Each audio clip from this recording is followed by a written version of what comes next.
Welcome guys. So what we're talking about today is number sets and linear inequalities. So when we refer to number sets, we're looking at natural numbers, integers and real numbers.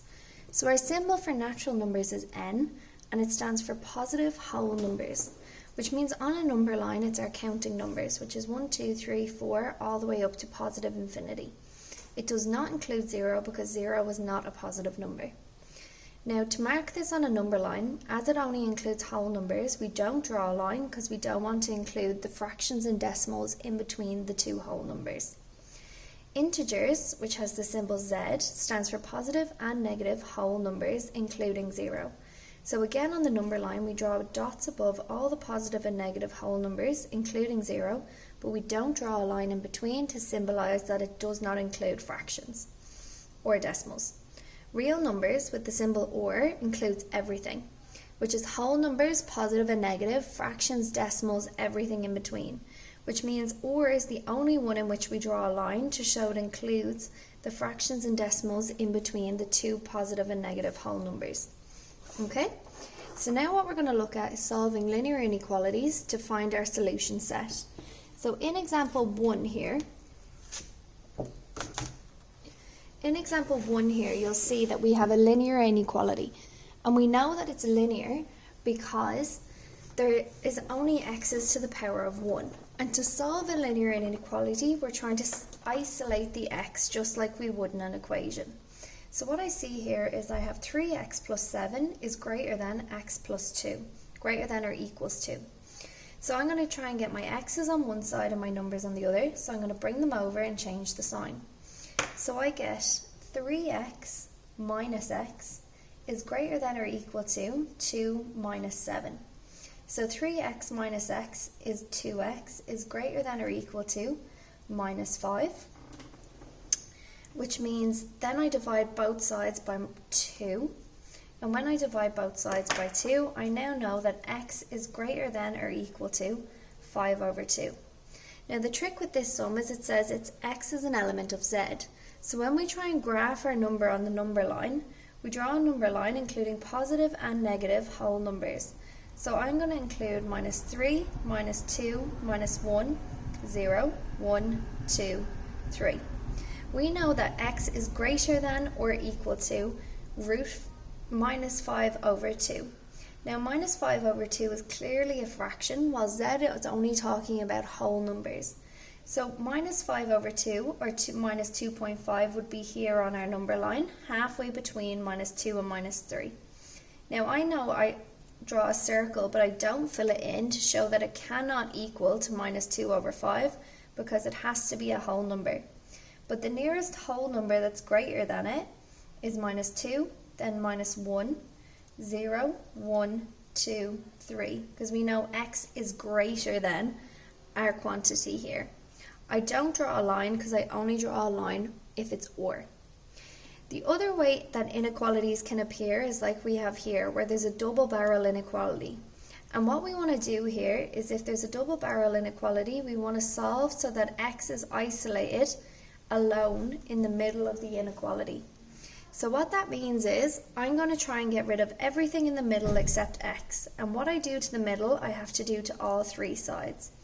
So the first thing I'm going to do is I'm going to minus 3 from all three sides, which means I end up with minus 12 is less than minus 4x is less than or equal to minus 2.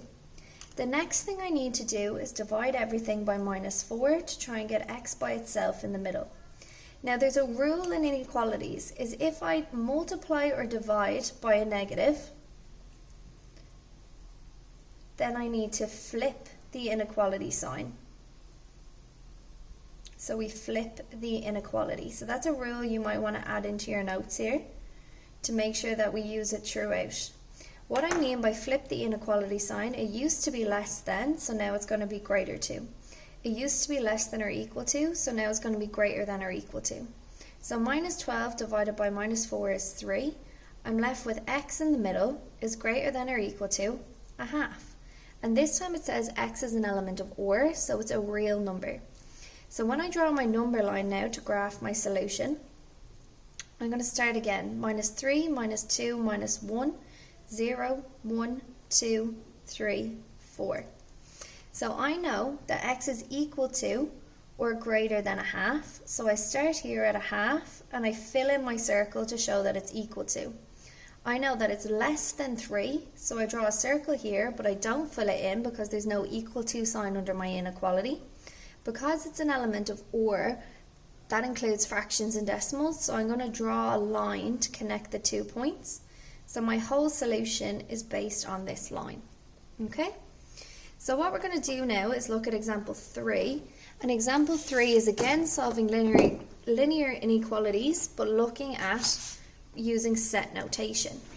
So if we look at example 3 here, it says find the solution of set A, where x is defined by 7 is less than or equal to 10 minus 3x. So for part 1, all I have to do is take my inequality, which is 7 is less than 10 minus 3x. I'm going to bring my 10 over, which gives me 7 minus 10 is less than or equal to minus 3x, which leaves me with minus 3 is less than or equal to minus 3x. I'm going to divide both sides by minus 3, but remember when you multiply or divide by a minus, you flip the inequality on the inside. So we have x is less than or equal to 1. I'm going to skip drawing the number line for a minute because I know that's going to come into part 3, and I'm going to look at part 2. It says find the solution set B, where x is defined by 2 is greater than 4 over 3 minus 2x. So again, I write down my inequality. 2 is greater than 4 over 3 minus 2x. So to get rid of the fraction, the first thing I'm going to do is multiply the whole line by 3.